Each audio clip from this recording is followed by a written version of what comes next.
19 जुलाई 2025 शनिवार का दैनिक पंचांग।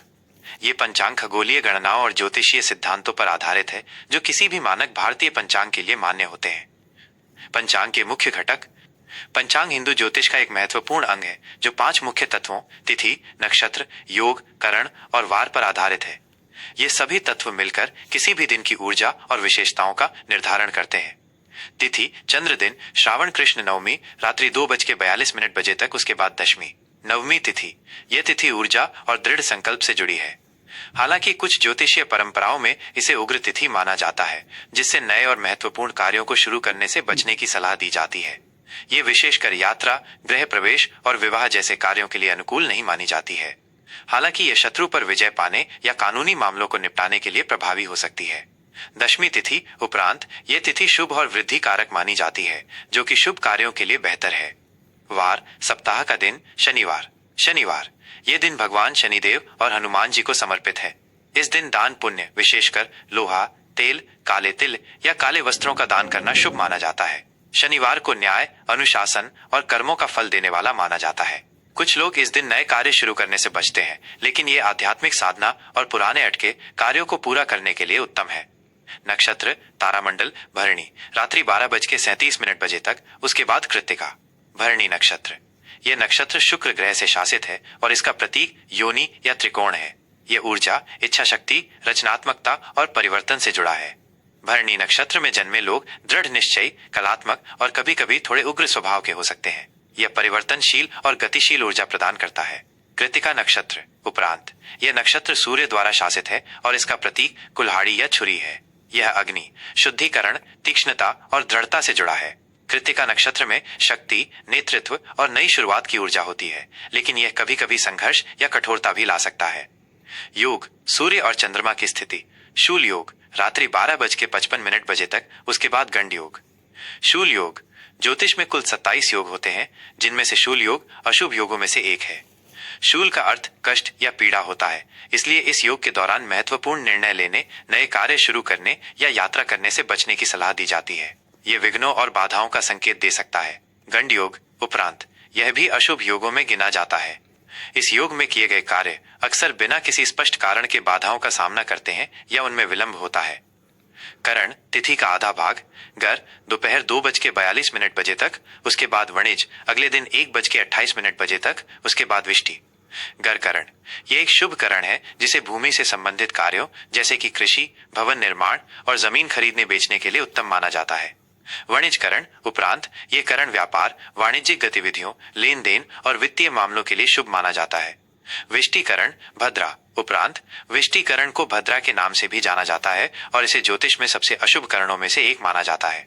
भद्रा काल में कोई भी नया, महत्वपूर्ण या शुभ कार्य शुरू नहीं करना चाहिए, क्योंकि ऐसा माना जाता है कि इस दौरान किए गए कार्य सफल नहीं होते या उनमें गंभीर बाधाएं आती हैं। विशेषकर विवाह, गृह प्रवेश और यात्रा जैसे कार्य वर्जित हैं। सूर्योदय और सूर्यास्त ये समय स्थानीय भौगोलिक स्थिति के अनुसार थोड़े भिन्न हो सकते हैं, लेकिन यहाँ सामान्य अनुमानित समय दिया गया है।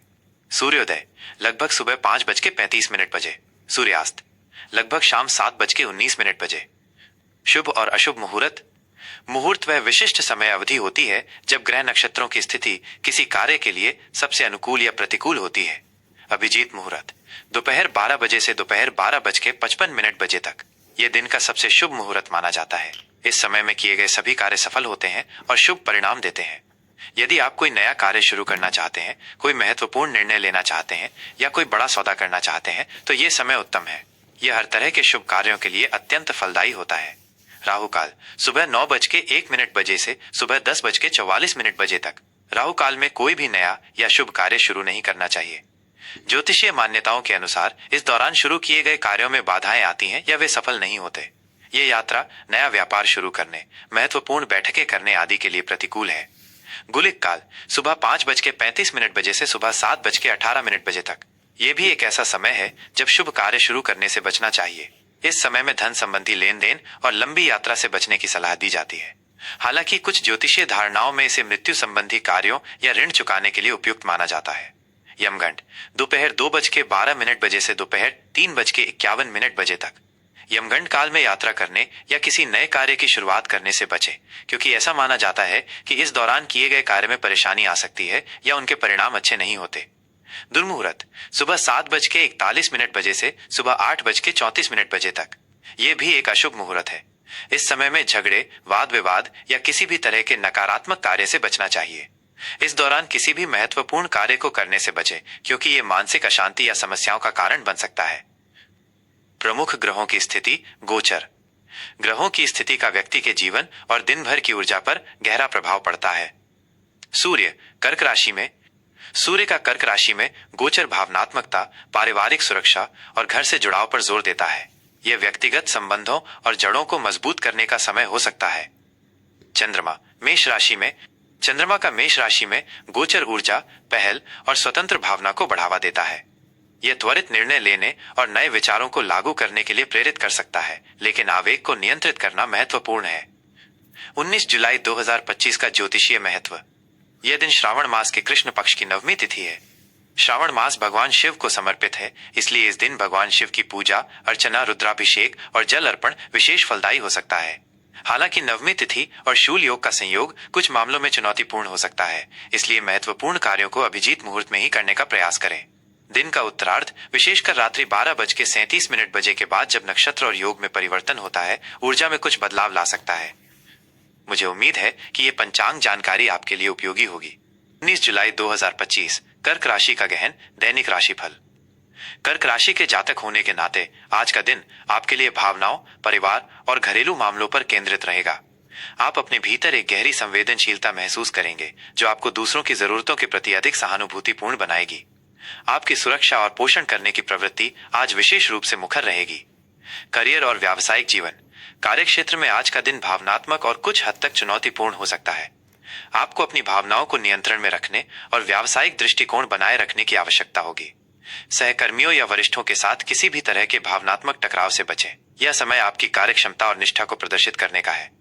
लंबित कार्यों को पूरा करने और अपनी जिम्मेदारियों पर ध्यान केंद्रित करने से आपको सकारात्मक परिणाम मिलेंगे। व्यवसायियों के लिए आज का दिन सावधानी पूर्वक योजना बनाने और दीर्घकालिक लक्ष्यों पर विचार करने के लिए अनुकूल है। नए निवेश या साझेदारी में प्रवेश करने से पहले सभी पहलुओं पर गहन शोध करें। आपकी सहज प्रवृत्ति आपको सही दिशा दिखा सकती है, लेकिन व्यावहारिक दृष्टिकोण भी आवश्यक है। आर्थिक स्थिति और धन प्रबंधन। आर्थिक मोर्चे पर आज का दिन स्थिरता और सावधानी का रहेगा। आपकी आय के नियमित स्रोत बने रहेंगे। आप अपने वित्तीय भविष्य को सुरक्षित करने के लिए बचत और समझदारी से खर्च करने पर ध्यान केंद्रित करेंगे। घरेलू खर्चों में वृद्धि हो सकती है, विशेषकर घर के रखरखाव या परिवार के सदस्यों की जरूरतों पर। किसी भी बड़े वित्तीय निर्णय, जैसे कि संपत्ति की खरीद या बड़ा निवेश को लेने से पहले पर्याप्त विचार विमर्श करें। भावनात्मक होकर कोई भी आर्थिक निर्णय न लें। यह अपने बजट की समीक्षा करने और अनावश्यक खर्चों में कटौती करने का एक अच्छा समय है। किसी पुराने ऋण को चुकाने की दिशा में कदम बढ़ाना आपके लिए मानसिक शांति लाएगा। संबंध और सामाजिक जीवन। व्यक्तिगत और पारिवारिक संबंधों में आज आप भावनात्मक रूप से अधिक संलग्न रहेंगे। आपका ध्यान अपने परिवार, विशेषकर बच्चों और माता पिता पर रहेगा। जीवन साथी या प्रेमी प्रेमिका के साथ गहरा भावनात्मक जुड़ाव महसूस होगा। यह अपने प्रियजनों के साथ गुणवत्तापूर्ण समय बिताने, भावनाएं साझा करने और रिश्ते को मजबूत करने का उत्तम समय है। यदि कोई पारिवारिक विवाद है, तो आप उसे सुलझाने में महत्वपूर्ण भूमिका निभा सकते हैं। दोस्तों के साथ मेलजोल आपको सहजता और आनंद देगा, लेकिन आप अधिक घरेलू माहौल पसंद करेंगे। अपनी भावनाओं को व्यक्त करने में संकोच ना करें, लेकिन यह भी सुनिश्चित करें कि आप दूसरों की भावनाओं का सम्मान करें। स्वास्थ्य और कल्याण। स्वास्थ्य के दृष्टिकोण से आज आपको मानसिक और भावनात्मक कल्याण पर विशेष ध्यान देना होगा। आपकी संवेदनशीलता के कारण आप दूसरों की ऊर्जा और भावनाओं को जल्दी ग्रहण कर सकते हैं, जिससे तनाव या भावनात्मक उतार चढ़ाव हो सकता है। पेट और पाचन तंत्र से संबंधित समस्याएं आपको परेशान कर सकती हैं, इसलिए हल्का और पौष्टिक भोजन लें। पर्याप्त नींद लेना और अपने शरीर को आराम देना अत्यंत महत्वपूर्ण है। मन को शांत रखने के लिए ध्यान, योग या प्रकृति में समय बिताना आपके लिए लाभकारी रहेगा।